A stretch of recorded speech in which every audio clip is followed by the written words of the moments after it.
जानिब है, ये हज़रत सिर्री सक़ती रहमतुल्लाहि ताला अलैह की है, और जो दूसरी मज़ार अक़दस है वो हज़रत जुनैद बग़दादी रहमतुल्लाहि ताला अलैह। इनके हवाले से कुछ बातें हम समाअत करते हैं।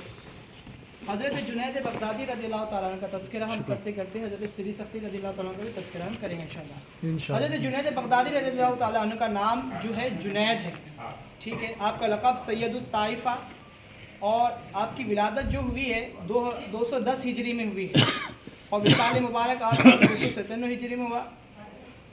इलाक़ा आप नहावन में पैदा हो गए। आपके वालिद मोहतरम जो थे वो रेशम के कपड़ों का कारोबार किया करते थे, और नहावन से बगदाद आया जाया करते थे।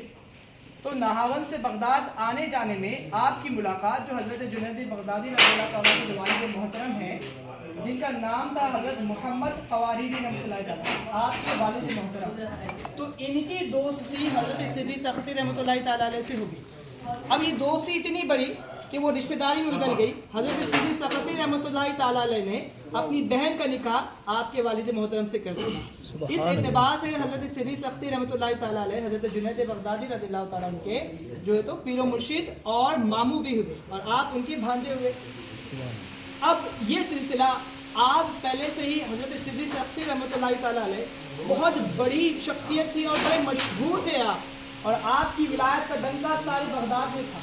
लोग आपको इस नाम से जानते थे कि ये अल्लाह के बहुत बड़े बुलबिल्दा बंदे हैं, बहुत बड़ी वली है अल्लाह ताला की। हज़रत मारूफ करती रहमतुल्लाहि ताला इंशाअल्लाह हमारी हाज़िरी वहाँ पर होगी। आप उनके मुरीद और खलीफा है हज़रत सिर्री सक़ती रहमतुल्लाहि ताला अलैह। अब इनका मकाम इतना अफ़ वाला है, एक वाक़या मैं आपके सामने पेश करता हूँ इंशाअल्लाह। आप लेकिन उससे पहले आप इस बात से अंदाज़ा लगाए कि आपकी जो तरबियत है हज़रत जुनैद बग़दादी रहमतुल्लाहि ताला अलैह, सारी तरबियत हज़रत सिर्री सक़ती रहमतुल्लाहि ताला अलैह ने की है। आपके मामू ने आपकी तरबियत की है। आप इस बात से अंदाज़ा लगाए कि आपकी जब उम्र 7 साल की थी तो आपको हज़रत सिर्री सक़ती रहमतुल्लाहि ताला अपने साथ हज के सफ़र में लेके गए। जब हज के सफ़र में लेकर गए तो पूरे सफ़र में जाने से लेकर वापस आने तक आपको 400 औलिया किराम से फैज़ हासिल हुआ। इतनी बड़ी शख्सियत थी आपकी। और फिर हज़रत जुनैद बग़दादी का जो जहन था वो काफ़ी ज़हीन थे आप माशाल्लाह। तो आपने अव्वल उम्र में ही आपने बहुत सारे उलूम हासिल कर लिए थे, और आपके मामू की तरबियत में आप रहे। एक दिन क्या हुआ कि आपने ख्वाब देखा। हज़रत सिर्री सक़ती रहमतुल्लाहि ताला अलैह ने हज़रत जुनैद बग़दादी से कहा कि आप जो है बयान कीजिए।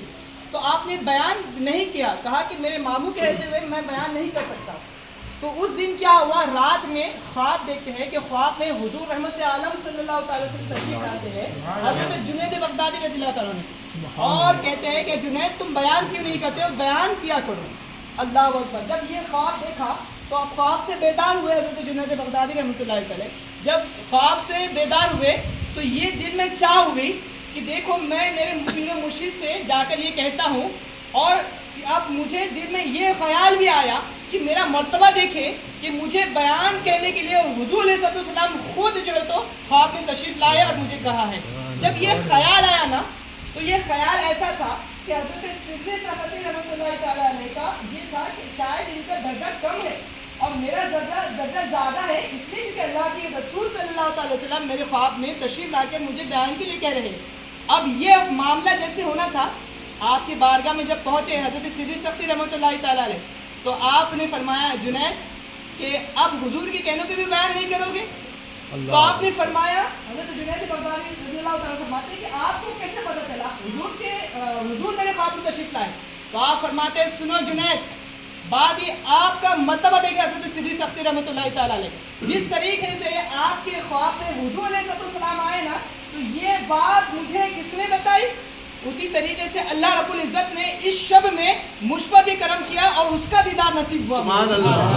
और अल्लाह ने मुझे कहा है कि हुजूर अलैहिस्सलाम को जुनैद को ये बयान करने के लिए हमने हुजूर को उसी बारगाह में हुजूर अलैहिस्सलाम को जुनैद के लिए भेजा है, और ये बात मुझे अल्लाह रब्बुल इज़्ज़त के जरिए से मालूम हुई। सुभान अल्लाह, सुभान अल्लाह। देखा कि सिर्री सक़ती रहमतुल्लाहि ताला का ये मकाम है, अल्लाह अकबर, और आप हमेशा आपकी ताइब रहे। और हज़रत जुनैद बग़दादी रहमतुल्लाहि ताला अलैह, अल्लाह अकबर, इनका इतना बड़ा मकाम था, इतना बड़ा मकाम था, और आपके बड़े चाहने वाले थे। एक मुरीद आपके साथ में सफ़र कर रहा था, और सफ़र करते करते سامنے سمندر پانی آ گیا تو آپ پانی میں چلنے لگے. مرید نے کہا حضور آپ کا تو بڑا مقام ہے, آپ تو چل رہے ہو, لیکن میں کیسے چلوں؟ آپ نے کہا کہ جا تو میرا نام لے یا جنید کہہ کر میرے ساتھ چل, تو چلنے لگے گا. سبحان اللہ. ہوا یہ کہ وہ یا جنید کہتے کہتے آپ کے پیچھے پیچھے پانی پہ چلنے لگا, لیکن اس کے دل میں یہ خیال آیا کہ میں رب کا نام چھوڑ کے جنید کا نام لوں. تو اس نے یہ کیا کہ جنید کا نام چھوڑ کر اس نے یا اللہ پکارنا شروع کر دیا.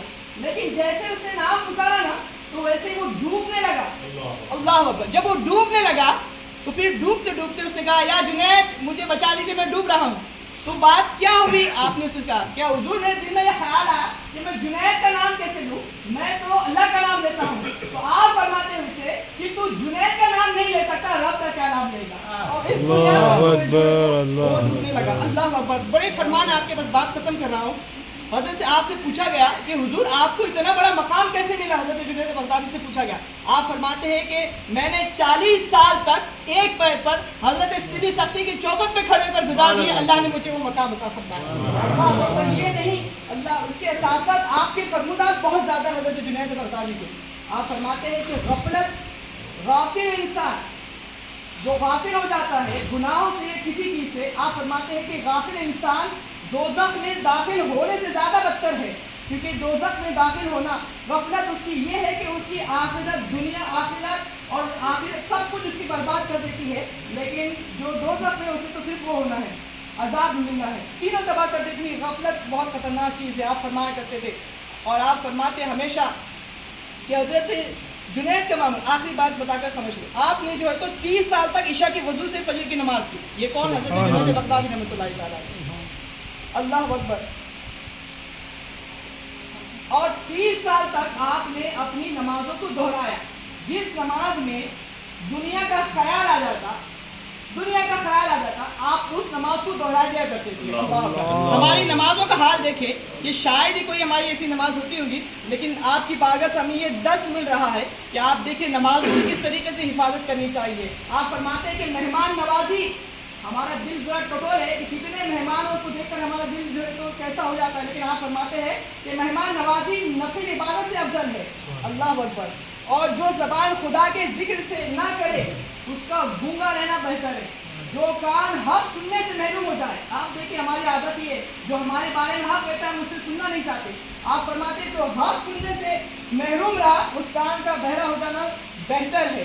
اللہ اکبر. یہ آپ کی تعلیمات تھی اور بہت سارے آپ کے معاملات تھے. اتنے کم عرصے میں ہم اتنا طویل نہیں بتا سکتے, اور یہاں پر ہم یقیناً ان کی شان تو وہ ہے کہ اگر ہماری زندگی کھڑے ہو کر بھی ہم نے ان کی شان بیان کی ہے تو ہم نہیں کر سکتے. بس اللہ کی بارگاہ میں دعا کرتے ہیں کہ مولا کریم ہمیں ان کے غلاموں میں شمار فرما, آمین آمین, ہم پر ہماری نسلوں پر جاری فرما. آمین آمین. السلام علیکم.